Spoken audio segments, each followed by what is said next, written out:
Just come back from Vegas. Meetings have been done, and I now have a fight, which I can't announce, unfortunately. That's not my job. My feelings towards him, I just wish him all the best. Genuinely wish him all the best. If he feels satisfied with what he's done, which he's saying he is, and he's happy to leave like that, then I genuinely wish him all the best. Talking of next fights, what's going on? I've got a fight coming up soon, so I can't say anything else other than that. There are a lot of politics involved, unfortunately, but that is the nature of elite sports. That's what happens. Not something that I've experienced too much of, to be honest, up until the last 10 months of my life. I really believe it's going to come good in the end and everything's going to work out for the best. Any indication how long until we're going to hear something from you? The next couple of weeks. I know it's scary. Let me tell you why. And this is why. He's fucking good. Let's start there. He's very good. Yeah. And he's big and he's explosive and he's young. Yep. Somebody showed me that counterpunch thing the other day with me and Jon Jones. And Jon told me, he goes, "You're only getting older. You're 37 years old. Yeah, I remember that. I will only see when I stand there, I'll see a 38-year-old man. Yep. I'm barely entering my prime." Yep. That's Opposite. the flip. Tom Aspinall is tired, and he's targeting the UFC this time.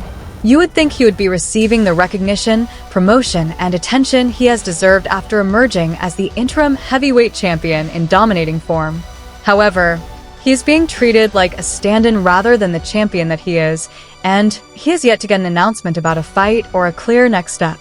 And he's had enough now. Exactly how bothered he was. Because Jon Jones, even though he thinks he's smart, he's a child, right? And he doesn't realize in all of that coping, we can read him like a fucking book. And all he's done is kind of promoted Tom Aspinall for an entire year in this tour that he's gone on, in showing you're scared of him, mate, and we fucking know you are. Because actions speak louder than words. And Jon Jones has moaned his entire career about fighter pay. He named his price. Dana White gave him it and said, yep, no problem. And he still turned down the fight. This is a man motivated by money. He never shuts up about it. You get your biggest payday ever, and you still haven't got the balls to step a toe in that fucking cage with him. I know a lot of Jon Jones fans, will be hating and all of that, and, he doesn't need the fight, whatever. His heavyweight legacy has been the worst of any heavyweight we've ever seen as a champion. You know deep down, your boy bottled it. And anyone who's deluding themselves into thinking otherwise, you gotta grow up, man. It's so obvious what's going on here. And I get it, you're emotionally attached to a fighter. He won all of those fights. He's the GOAT in your eyes, but you have to understand, he's now the duck. He is the duck, and he will be the duck forever. If Tom Aspinall loses a fight to someone who has got the balls to step in the cage with him, he'll be immediately on Twitter, say, I told you he wasn't that good. I've always been better than him. And what is now going to happen in your career going forward in the heavyweight division, all right? What are your feelings towards him? First of all, thanks for keeping it short, because I have said that I'm not going to speak about it anymore. My feelings towards him, I just wish him all the best. Genuinely wish him all the best. If he feels satisfied with what he's done, which he's saying he is, and he's happy to leave like that, then I genuinely wish him all the best. Do you think that is it? I don't know him. Don't know him at all. Met him once. Don't know anything about him, so I don't know. Say it, Roger, Michelle. It was short and sweet, thank you. No, but you can understand that has been quite a huge part of the narrative over the last 12 months, and a lot of fight fans will have their attitudes as to why that decision has been made and what have you. I kind of agree with you. At the end of the day, with the legacy that he's had and what he's done in the sport, he has the right to make a decision for himself. Personally, as a fight fan, I just wish that he'd done it a little bit earlier, so therefore we wouldn't have had that narrative over the last 12 months, because I can imagine it's been incredibly frustrating for you from a personal point of view and a professional point of view as well. Yeah, I just wanted to, I feel like a broken record, keep banging on, but all I wanted to do was fight. I just wanted to fight. I've not been to work, mate, for nearly a year. I know people see me online and doing all the rest of it, but my main job is fighting people. That's what I do. I've not done that for almost a year, and none of it has had anything to do with me. Right, perfect. This is where I want to go with, right? Because I think a lot of people have an understanding of you. I'd like to say that obviously we spent a bit of time, so I kind of like to get inside your head a little bit more and pick the little things that go on inside. How have you dealt with that? Because I remember speaking to you during the time that you were out injured with your knee. That was a tough challenge from a psychological point of view. Yeah. This is different, because when you're out with your knee, It's on me now. I'm going to get fit and get my knee back, and we're going to get rocking and rolling. The last 12 months hasn't been kind of on you. So how was that a different mental challenge? And I can say this now that it's over, because the thing with me, when I'm in difficult situations, I try not to complain about it as much. This last year has been more difficult than the year I had out with the knee. Tom acknowledged in a recent statement that he has been assigned an opponent, but the UFC won't make the announcement. No build-up, no marketing, and no acknowledgement of the division's best-growing star. While Tom's career is put on hold, they are just putting it off and allowing Jon Jones to play shadow games. This is impolite in addition to being annoying. He could have done it on the night. Did Henry Cejudo need a legal document to relinquish the belt? Did George St. Pierre need a legal document to relinquish the belt? Here's where he's right. He has done enough. But it was just so frustrating to see this story, which we all knew was going to a very likely conclusion, not just play out. I can't even imagine how the Aspinalls feel about all this. It's 12 a.m. on a Sunday morning, and they get a call saying, by the way, over in Baku, we just announced you're the heavyweight champion. Your life's work has come to a culmination, and God bless. We'll see you soon, all right? We'll let you know who you're fighting. What? What the hell? And you could do the whole like, oh, there's always going to be someone else. There was literally no one else. Just come back from Vegas. Meetings have been done, and I now have a fight, which I can't announce, unfortunately. That's not my job. But at least we've got a date, we've got an opponent to work towards. Yeah. Everything's good. Very happy with that. And I can finally get my career going again. Did you have any idea what you're doing next and when you'll be back in the octagon? I do, but I also want to keep my job. So there's not much I can say on it, to be honest. But Will you fight this year? I'm going to be fighting hopefully twice this year. That's my plan. Oh, wow. At least I think I've wasted enough time. We're looking for a quick. We're looking to get a fight booked quick, and it's looking like it's going to be pretty soon anyway. And then hopefully, if everything goes well in the first one, I'm uninjured, which is, it's easier said than done, getting through. Sergey Pavlovich was defeated by Aspinall in less than a round. He quickly assumed the temporary position. A pay-per-view was salvaged by him. He fulfilled all of the company's requests. While Jon Jones is jetting around Thailand, uploading pictures, and avoiding inquiries about the championship, he is now sitting on the sidelines. Still, the UFC remains silent. They're keeping Jon safe. Despite Jon giving every indication that he won't, they're clinging to the hope that he could come back and defend his title. I'd heard a rumor that Jon Jones wanted $30 million to fight Tom Aspinall. And I did hear that rumor. And I did hear that the UFC said yes, but it is not true. So Dana contacted me and said that rumor's bullshit. So I felt obligated to tell everybody that was a fake rumor. What do you think the amount is that Jon Jones would fight him for, or do you think it's an amount? Well, apparently Jon is thinking about retiring. Yeah. And he should. I mean, he's going to have to someday. He should. I'm not saying he should retire. I'm saying he should think about it. Give the man all the time he wants. He can fight whenever he wants to fight. That's Jon Jones. He's the GOAT. So leave him alone.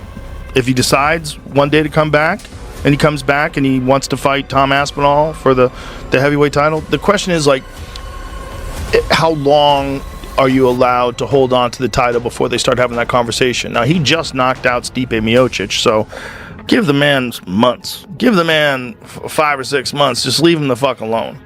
But at a certain point in time, you have to decide who the heavyweight champion is. And if Tom is the interim heavyweight champion and Jon decides he doesn't want to fight anymore, he could do that. And he could do that also and then come back in a year and fight for the title. He could do that. He could do whatever he wants. Is Jon Jones retired? Is he fighting again? I don't want to say that I'm retired, because fighting's in my blood. Right now, I could really care less about fighting. I've been doing it my whole life at a very high level. When the itch comes back, and if it comes back, then I'll do it with my whole heart. I'll do it to the best of my abilities. You said the timeline for Jones, 2 weeks to decide what to do with the title, whether it takes the fight or you're going to strip him. Jon Jones called us last night and retired. Jon Jones is officially retired. Tom Aspinall is the heavyweight champion of the UFC. So International Fight Week starts Monday in Las Vegas, and Tom will be in Vegas all week with us, so we'll get together with him and figure out what's next. Nah, man, Jon's retired. What are you talking about, guys? You guys don't follow Jon on social media? Me too. Well, the guy is living his best life. He's had a fantastic career. We all know. We know John's a religious man, so I want to say God bless him moving forward in what he does with his life and his career. We move on. I'm the undisputed heavyweight champion of the world. I'm ready to take on all comers, get this division moving again. Everybody's getting sick of this stuff, so John's retired and it's time that we move on. There's no way on earth that he's going to fight me. Not a chance. I will retire Jon Jones without even fighting him. Jon Jones called us last night and retired. Jon Jones is officially retired. Tom Aspinall is the heavyweight champion of the UFC. Who's next big heavyweight star?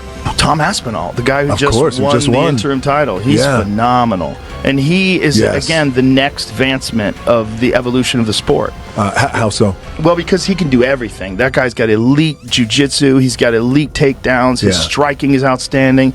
I mean, he knocked out Sergey, who's the scariest fucking striker in all of MMA. Yeah. And he knocked him out in the first round. And the way he did it was just picture perfect. And he did it with a fucked up back. He fucked his back up and wasn't able to train. He only got the fight call 2 weeks before the event. I was just going to say, right? Yeah. Like couldn't train. He His couldn't back was train. fucked. He just went out there and fought. I knew Aspinall was going to have a speed advantage because he's faster than any heavyweight. Yeah. And that's something that his coach drilled into him when he was young. Speed. Like, be fast. Like, you got to be fast. That's what's going to separate you from everybody else. Speed kills. Speed. And he's a giant dude, 260 plus pounds, but he moves like a fast young guy. Yeah. And he's also just so well-rounded. And he's just beginning. Yeah. I mean, that was really the first big... The man who is truly there, trained and waiting, the true threat, is being disregarded in the meanwhile. Tom Aspinall wasn't involved in this for political reasons. He entered here to engage in combat. And the one man who is doing everything correctly is now in limbo. The UFC refuses to acknowledge that Jon's career may be coming to an end. Fans are also beginning to take note. The media is also becoming aware of it.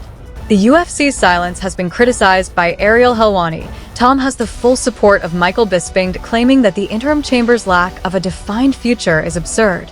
Additionally, the community is becoming louder, because the person wearing the belt shouldn't be the one pleading for attention, regardless of how you spin it. Is Jon Jones scared to fight you? Yes. Jon is conning the public. The fact that he didn't want to fight Ngannou for 3 years and now he's not wanting to fight me for over a year. Is that fight fucking happening? The UFC are saying that it's going to happen. I think it's down to him and Dana. Dana loves Jon Jones. He's trying to grease up his ego a little bit. I think he's one of the best fighters ever. Definitely top 3. That's debatable when you start putting in about drug tests and stuff like that, I think. Damn. What drug are you talking about specifically? Yeah. Look, I'm as big a Jon Jones fan as anybody, and I've always defended he's not afraid of Tom. He's willing to fight anybody.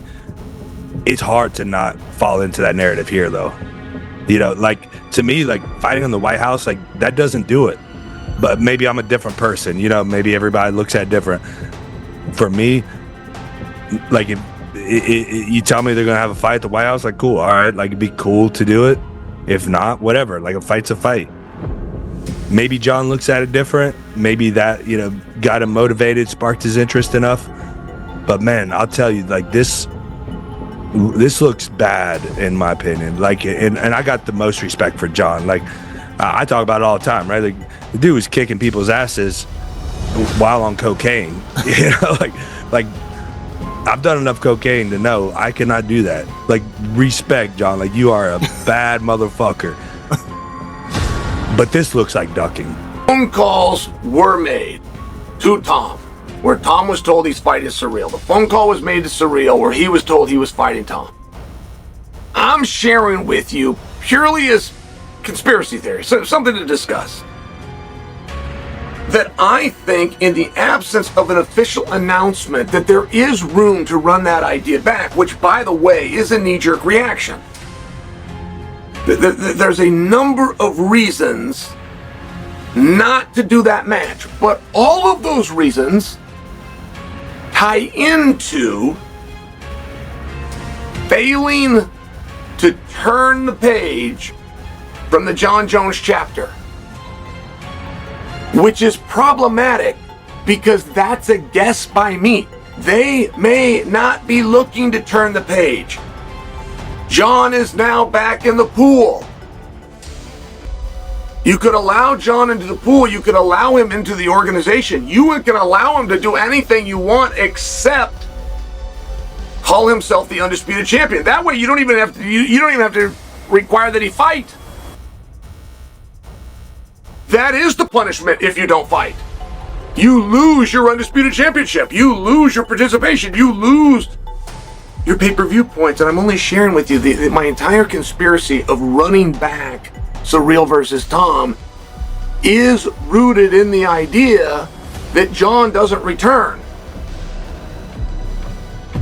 If Surreal goes over on Tom, Jon's the champion of the world. And that's the one thing that many people have discounted. Much like if Charles Oliveira had beaten Islam Makhachev, just for example,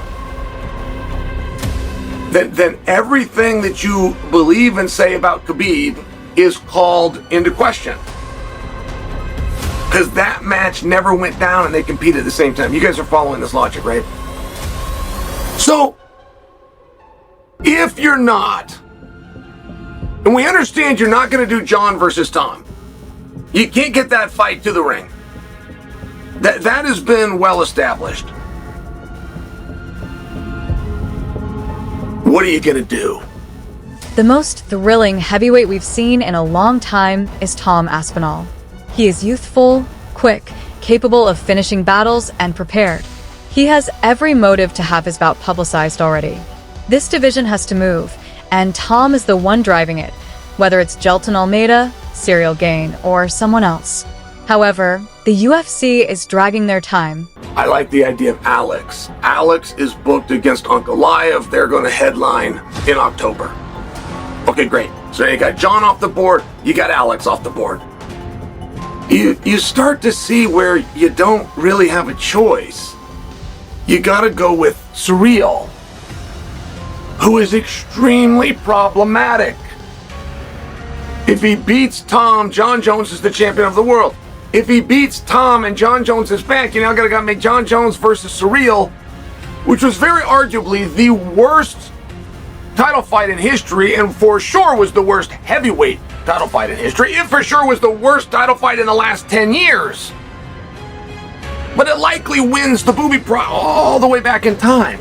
I mean, you see where I would say that Surreal is a knee-jerk reaction?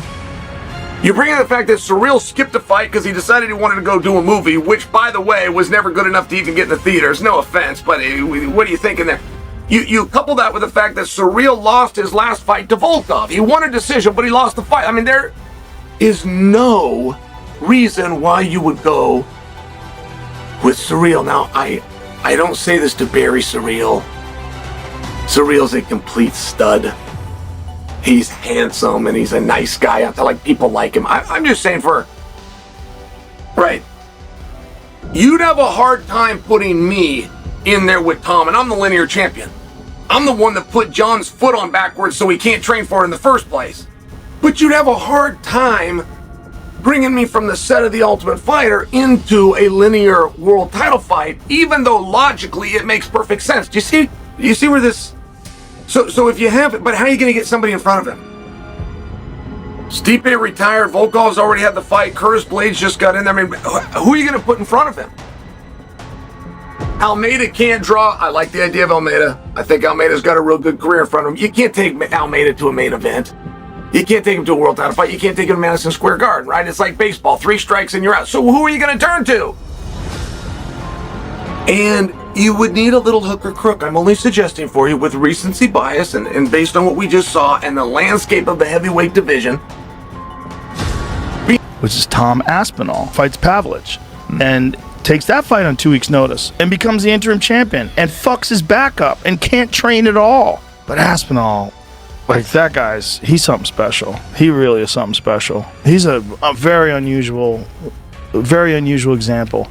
Because he's a heavyweight, and he's a big guy, a really big guy, but he moves so fast. Mm-hmm. And his coach, Colin, I forget, it's from Cabal, this gym that he trains at in the UK, Colin Heron. He trained Darren Till. Colin, from the early days of the career, was emphasizing his speed.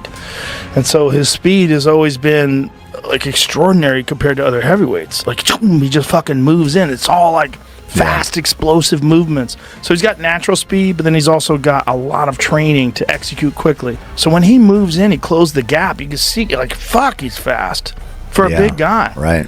waiting for Jon to decide, waiting for the ideal PR opportunity, while a world-class athlete waits and watches his momentum dissipate instead of letting him carry the torch.